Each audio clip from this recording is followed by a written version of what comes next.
Well, here we have it then, the new M5. It is BMW's most powerful road car, and it developed some quite staggering numbers. And so we've come to Cadwell Park to find out just how fast it is. Under the bonnet is a 4.4 litre V8 with two turbos. It produces 552 brake horsepower and 680 newton meters of torque.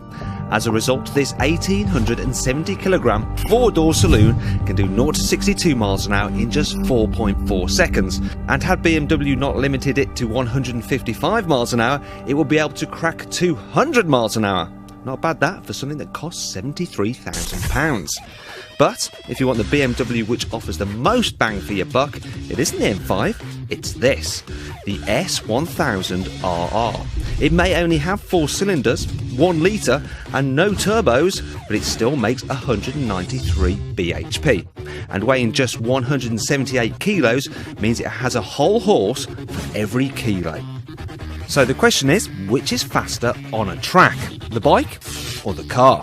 To find out, we've hired a faceless racer to risk his life on the bike, and a librarian to drive the car. Only joking, it's our resident racing driver, Owen Mildenhall, in a brown sweater. Cadwell Park may well be the mecca of motorcycling, but as the track is slippery today, the bike is at a severe disadvantage. So we're going to give it a 10-second head start, and then see if a librarian in an M5 can catch it. Ready? Steady, go! Bites away and he gets a good start away from the line despite the fact the track is wet and he's running on summer tyres.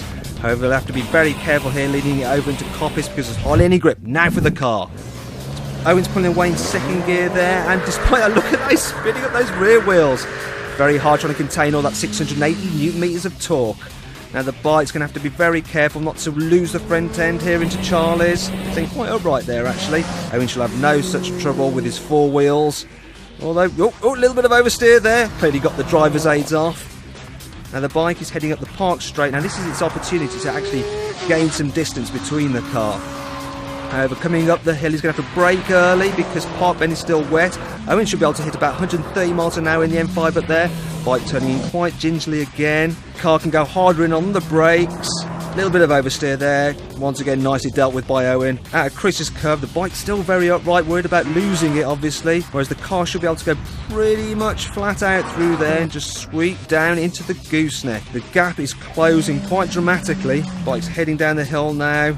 Closely followed by the car now. For the first time, Owen has got the bike in his sights as they're heading to Mansfield. Hopefully the bike doesn't lose it here, otherwise he's going to have an M5 on top of him. Actually, it's Owen, he goes a little bit sideways. Bike does a little wheelie there, and he's turning up towards the mountain. Now, this should be very, very tricky for the bike. The M5's all over him, that's all you can see in his rear mirrors now. Over the hill, bike does a little wheelie. They're heading into the Hall Bends now. It's going to be particularly tricky for the bike here because of the conditions. Owen able to brake much later, makes it quite a bit of distance. Might even be able to take the bike here. Now they're heading into the hairpin, the bike remaining upright once again. It's very slippy, obviously. Yeah, so Owen goes slightly sideways, loses a bit of time here as they head down into the barn. With all the leaves on the track, that must be quite nerve-wracking for the rider. Whoa, going steady around there. Owen goes sideways again. The bike's able to nail the throttle now to make up some of that lost time. They cross the line. There's only about a second in it, so the M5 managed to make up about 9 seconds on the bike. Well, there we have it then. That was really close, wasn't it? The car performed extremely well. Had it been dry though, it probably wouldn't have caught the bike. And when you think about it, this is 60 grand less than that. And if I had the guts, that's probably where my money would go. But I don't, so